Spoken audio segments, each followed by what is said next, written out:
Olá! Que bom ter vocês conosco. Nós somos uma IA desenvolvida pelo site .geek. Curadoria de conteúdo humana por Gordo Geek. Eu sou o Eduardo. E eu sou a Jéssica.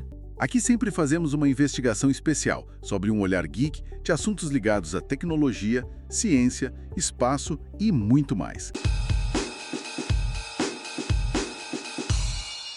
Hoje a gente vai fazer uma análise detalhada de um assunto que, simplesmente dominou as conversas na plataforma X. A Universidade Johns Hopkins soltou uma notícia e a internet explodiu. Termos como minicérebros, organoides de cérebro inteiro, a promessa é que eles podem modelar autismo, esquizofrenia, tudo numa placa de laboratório. E a pergunta que fica é, isso é pra valer ou é só, mais um hype científico? Pode acreditar, é 100% para valer. E para a gente entender essa história a fundo, nós vamos nos basear em dois estudos que são tipo a certidão de nascimento dessa tecnologia. Ambos publicados por essa equipe da Johns Hopkins, esse ano, em 2025. Um saiu em julho na Advanced Science e o outro em setembro na APL Bioengineering. São publicações de muito peso, o que significa que, sim, a comunidade científica levou isso muito a sério. Excelente. Então, nossa missão hoje é destrinchar essa tecnologia para quem precisa entender cada detalhe. O que são exatamente esses organoides cerebrais multirregionais, os tais MRBOs, porque os cientistas estavam, tão desesperados por algo do tipo, e, claro, como essa engenharia toda funciona passo a passo. Vamos lá. Certo, para começar, por que tanto esforço? Já não existiam modelos para testar remédios? O que estava tão quebrado no sistema antigo que exigia uma solução tão complexa e, vamos ser sinceros, tão futurista? O sistema não estava quebrado, estava em ruínas. A comunidade de pesquisa chama isso de Vale da Morte. O Vale da Morte do desenvolvimento de medicamentos psiquiátricos. O dado é chocante. Cerca de 96% de todas as novas drogas para o sistema nervoso central falham. E falham logo na fase 1 dos testes clínicos em humanos. 96%. É um número absurdo. Basicamente, quase tudo que parece promissor no laboratório vai para o lixo quando chega em pessoas. E qual a causa principal desse desastre todo? A causa é a distância. A distância gigantesca que existe entre os modelos que a gente usava, principalmente camundongos, e a biologia do cérebro humano. Um camundongo pode nos ensinar muito sobre biologia básica, mas ele não tem a complexidade, sabe? Ele não replica as condições humanas que a gente quer tratar. Faz todo sentido. Um camundongo não tem as interações sociais complexas que são afetadas no autismo. Nem ouve vozes como um paciente com esquizofrenia. Então, testar um remédio para alucinação num animal que não alucina é como, testar um software de edição de vídeo numa calculadora. O resultado não é confiável. É a analogia perfeita. E é aí que os MRBOs entram. Eles não são só uma melhoria, eles são uma ponte sobre esse Vale da Morte. Pela primeira vez, a gente tem uma plataforma que conecta o que acontece na bancada do laboratório diretamente à biologia do paciente na clínica. Ok, então vamos construir essa ponte. Para entender o tamanho do salto, como era a vida antes? Como era o modelo antigo? O modelo antigo era basicamente uma cultura 2D. Imagina pegar neurônios e espalhar no fundo numa placa de plástico. Eles crescem numa camada única, chapada. É como tentar entender uma floresta tropical olhando só para a grama. Você perde toda a estrutura, a altura, as conexões entre as árvores. E no cérebro, a conexão é tudo. Principalmente as conexões de longa distância entre áreas diferentes, que é onde se suspeita que muitos problemas acontecem no autismo, por exemplo. Tudo isso se perdia no modelo 2D. Exatamente. O primeiro grande avanço para resolver isso veio com a tecnologia de células-tronco pluripotentes induzidas, as iPSCs. É uma técnica que parece mágica. Você pega uma célula da pele de uma pessoa e no laboratório consegue rebobinar o desenvolvimento dela. Transforma de volta numa célula-tronco. E a partir daí você pode dar novas instruções para ela virar um neurônio, uma célula do coração, o que for. E foi isso que permitiu criar os primeiros organoides, certo? Em 2013, uma pesquisadora, Madeleine Lancaster, usou essa técnica e conseguiu fazer os neurônios se auto-organizarem numa estrutura 3D, uma bolinha de tecido. Foi uma revolução. Foi uma revolução, sem dúvida. Mas como toda tecnologia de primeira geração, esses mini-cérebros pioneiros eram cheios de problemas. Certo. Se em 2013 já tínhamos organoides, por que essa pesquisa da Johns Hopkins, 12 anos depois, causou tanto impacto? O que ainda estava faltando naqueles primeiros modelos? Faltava o essencial. Eles tinham 3 falhas críticas. A primeira era a aleatoriedade. Cada organoide crescia de um jeito, como um floco de neve. Era impossível comparar o organoide A com o B e ter certeza de que as diferenças eram por causa da doença e não por um acaso do cultivo. Ou seja, zero reprodutibilidade, o que é a morte para qualquer experimento científico. Qual era o segundo problema? O segundo era a necrose central. Pensa numa cidade crescendo sem estradas. A comida não chega no centro e o lixo não sai. Era isso que acontecia. Sem vasos sanguíneos para levar oxigênio e nutrientes, o miolo do organoide simplesmente morria. Isso limitava o quão grande e complexo ele poderia se tornar. E o terceiro, que eu imagino ser o mais importante? O mais importante de todos, o isolamento regional. Aqueles primeiros organoides ou criavam só um tipo de tecido cerebral, geralmente o córtex, ou criavam uma mistura caótica de várias regiões, mas sem as conexões certas entre elas. A líder do novo estudo, a professora Anne Katuria, disse algo brilhante. O objetivo deles não era só crescer tecido, mas crescer uma rede. Um cérebro é uma rede, não um amontoado de células. Entendi. Então o desafio da Johns Hopkins era resolver esses 3 problemas de uma vez só. A aleatoriedade, a falta de estradas e a falta de conexão entre as cidades. Como eles fizeram isso? A notícia que viralizou falava de uma abordagem de blocos de Lego. É a melhor forma de descrever. Em vez de jogar todas as células-tronco juntas e torcer para que elas formassem um cérebro organizado, eles adotaram uma estratégia de dividir para conquistar. Eles fabricaram cada peça do Lego separadamente para garantir a pureza. Ok, e qual foi o primeiro bloco de Lego que eles criaram? A parte que pensa. Precisamente. O primeiro componente foram organoides focados no córtex cerebral, a camada externa responsável pelas funções mais complexas, como pensamento, linguagem. Eles aperfeiçoaram um protocolo para que esse bloco fosse sempre consistente. Mas um cérebro não é só córtex, né? Ele precisa de outras áreas para funcionar, para regular emoções, movimentos. Exato. Por isso, o segundo bloco de Lego foram organoides de mesencéfalo e rombencéfalo. De forma simplificada, é nessas regiões que nascem os neurônios que produzem dopamina e serotonina, os famosos neurotransmissores ligados ao humor, recompensa e bem-estar. E o terceiro bloco deve ser a solução para o problema das estradas, da necrose. Isso mesmo. O terceiro componente, a peça que faltava, eram os organoides endoteliais, que nada mais são do que as células que formam os vasos sanguíneos. Com essas 3 peças puras e bem definidas, eles tinham os blocos de construção de um sistema bem mais complexo. E para juntar tudo, eles usaram o que foi apelidado de supercola biológica. Isso soa como marketing, mas qual é a ciência por trás disso? É um ótimo marketing, mas a ciência é ainda mais elegante. Essa supercola é uma versão projetada da matriz extracelular, ou ECM. Pensa na ECM como cimento e afiação que existem entre as células de todos os nossos tecidos. Essa matriz criada por eles tem múltiplas funções. Primeiro, ela gruda os 3 organoides. Segundo, ela serve como um andaime químico, criando trilhas que guiam os axônios, os fios dos neurônios, para crescerem de um organoide para o outro na direção certa. E terceiro, ela libera sinais químicos que dizem às células: ok, pessoal, hora de conversar. Podem formar sinapses. Espera um pouco, eu já tinha ouvido falar em juntar organoides antes. O termo era assembloides. Parecia a mesma coisa. O que o MRBO tem de tão diferente? É tipo comparar a construção de uma ponte entre 2 bairros com a criação de um sistema de metrô para a cidade inteira. Essa é a analogia perfeita. Os assembloides geralmente fundem 2 tipos de organoides para estudar uma interação local, como a migração de um neurônio do ponto A para o B. É a ponte entre 2 bairros. O MRBO da Johns Hopkins integra 3 componentes, incluindo o sistema vascular, para criar um sistema global.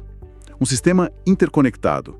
É o metrô da cidade. mostrando como regiões distantes se comunicam e são sustentadas pela mesma infraestrutura. É um salto enorme em complexidade. Vamos focar um minuto nessa infraestrutura, na vascularização. Você disse que ela resolvia o problema da morte celular no centro. Era só uma questão de logística, de levar comida e tirar o lixo? A princípio, era essa a expectativa, mas o que eles descobriram foi muito mais profundo, e é uma das partes mais fascinantes da pesquisa.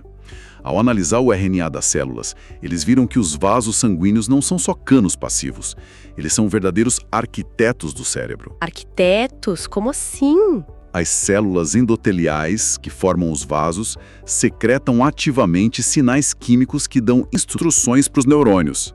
Elas dizem aos neurônios para amadurecerem no ritmo certo, para formarem as camadas do córtex corretamente. Elas meio que esculpem o desenvolvimento neural. Isso muda tudo.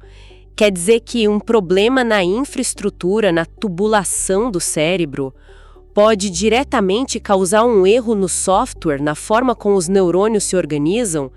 Isso abre um leque de possibilidades que ninguém estava olhando. E tem uma implicação direta e poderosa para o autismo. Há anos existem suspeitas e correlações genéticas entre falhas em genes ligados à formação de vasos sanguíneos e o diagnóstico de autismo. Mas era só uma correlação, sabe? O modelo MRBO validou essa hipótese mecanicamente, em laboratório. Ele mostrou que, se a arquitetura vascular falha, a arquitetura neural pode falhar junto. É um alvo terapêutico completamente novo. Certo, então agora temos um modelo mais completo e confiável. Como isso se traduz na prática para entender doenças? Vamos começar pelo autismo. Para o autismo, o MRBO permite estudar a doença pelo que ela parece ser, uma condição de conectividade e migração neuronal. E o ponto crucial é a confiabilidade que eu mencionei. O estudo mostrou, por exemplo, que a expressão de um marcador para neurônios inibitórios, os freios do cérebro, era consistente em 82% das amostras. Isso significa que se os cientistas pegarem células de um paciente com autismo, criarem um MRBO e virem que ele tem menos freios, eles podem confiar que aquilo é real. É uma característica biológica, não um acidente de laboratório. Ok, isso é enorme para pesquisa básica. Mas e para esquizofrenia? Como é possível modelar algo tão etéreo e subjetivo quanto uma alucinação dentro de uma placa de Petri? A abordagem foi genial. E é o foco do segundo artigo na APL Bioengineering. Em vez de tentar ver uma alucinação, eles decidiram escutar a conversa dos neurônios. Eles colocaram os MROs sobre matrizes de microeletrodos, que são basicamente milhares de microfones minúsculos que captam a atividade elétrica das células. E o que eles ouviram de diferente nos organoides de pacientes com esquizofrenia? Eles ouviram um caos. Enquanto os organoides de controle mostravam padrões de disparos elétricos rítmicos, sincronizados, os de pacientes com esquizofrenia exibiam um padrão errático, desincronizado. Era como comparar uma orquestra afinada com uma onde cada músico está tocando uma música diferente, um verdadeiro misfiring neural. Uma conversa caótica. E imagino que decifrar esse caos seja uma tarefa quase impossível para um ser humano. Exatamente. E é aí que o processamento massivo de dados, algo em que nós, IAs, somos particularmente eficientes, se torna fundamental. Eles treinaram algoritmos de aprendizado de máquina para reconhecer esses padrões elétricos. O resultado foi de cair o queixo. Quão preciso. A IA conseguiu classificar os organoides como saudáveis ou esquizofrênicos com uma precisão de até 95,8%. Pensa no que isso significa. Hoje, o diagnóstico de esquizofrenia é baseado em conversas, em sintomas. É subjetivo, pode levar anos. Ter uma ferramenta que acerta quase 96% das vezes com base em dados biológicos objetivos, isso não é uma evolução, é uma revolução completa no diagnóstico psiquiátrico. E eles também notaram que o transtorno bipolar tinha uma assinatura elétrica própria, diferente das outras. Isso nos leva ao sonho da medicina de precisão. Como essa tecnologia pode mudar o dia a dia no consultório médico no futuro? Vamos desenhar esse cenário futurista passo a passo. Primeiro, um médico coleta as células de um paciente, talvez da pele ou do sangue. Segundo, no laboratório, centenas de MRBOs personalizados daquele paciente são cultivados em paralelo. Terceiro, os eletrodos e a IA identificam a assinatura elétrica exata da doença naquele indivíduo. Até aqui é um diagnóstico biológico de alta precisão. E o tratamento? Aí vem o pulo do gato. Quarto, robôs de triagem testam dezenas, talvez centenas, de compostos e medicamentos diferentes em cada um desses mini-cérebros. Quinto, o sistema de IA monitora em tempo real e identifica qual droga específica consegue reverter a assinatura elétrica caótica, fazendo-a voltar ao padrão saudável. E sexto, o médico recebe um relatório e prescreve o medicamento que comprovadamente funcionou para a biologia daquele paciente específico. É o fim da era da tentativa e erro, de passar meses tomando um remédio só para descobrir que não funciona ou que os efeitos colaterais são insuportáveis. É um cenário impressionante, mas precisamos colocar os pés no chão. Vamos falar das limitações e da pergunta que todo mundo está fazendo. Esses minicérebros são conscientes? É a pergunta mais importante, e a resposta dos pesquisadores é um sonoro e enfático não. A própria doutora Katuria faz questão de deixar isso muito claro. A citação dela é: "Estamos muito, muito longe de chegar a um ponto em que precisamos nos preocupar com isso, desenvolvendo consciência, dor ou senciência." E por que eles têm tanta certeza? O organoide tem atividade elétrica afinal. Sim, mas ter atividade elétrica não é ter consciência. Um MR8 não tem nenhuma entrada sensorial do mundo exterior. Não tem olhos, ouvidos, tato. Não tem integração com o corpo. E, crucialmente, falta a ele a complexidade e a escala de um cérebro humano completo, com seus 86 bilhões de neurônios. É um modelo, não uma mente. Além da questão da consciência, que outras limitações práticas existem hoje? Existem várias. Um ponto fundamental é que o MR8 imita um cérebro fetal, com cerca de 40 dias de gestação. Ele é um modelo fantástico para estudar o neurodesenvolvimento, mas não é um cérebro adulto.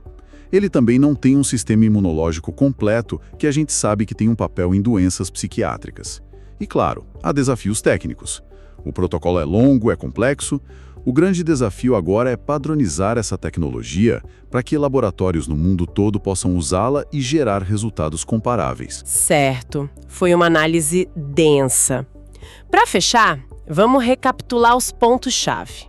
Primeiro, o fato. A pesquisa da Johns Hopkins de 2025 é real, validada e publicada nas melhores revistas. Segundo, a inovação. Eles criaram um sistema modular tipo Lego para construir organoides que unem 3 regiões críticas: córtex, mesencéfalo e vasos sanguíneos, usando uma supercola de proteínas para criar uma rede funcional e reprodutível. Terceiro, a aplicação. A tecnologia permite, pela primeira vez, testar drogas diretamente em tecido cerebral humano de um paciente específico e usar a IA para ler os sinais elétricos das células, abrindo a porta para diagnósticos biológicos precisos para doenças mentais. E por último, a segurança e o contexto. Não são cérebros conscientes. São modelos avançados de tecido que representam uma esperança gigantesca para tratamentos mais eficazes e personalizados. Finalmente nos dando uma alternativa aos modelos animais que tantas vezes falham. No final das contas, o que a gente está vendo é uma mudança de paradigma.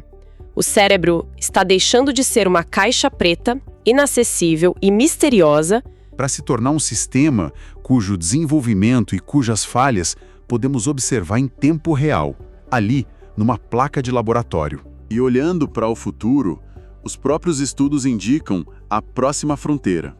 Eles afirmam que o modelo MRBO é fetal e que simular o envelhecimento é o próximo grande desafio.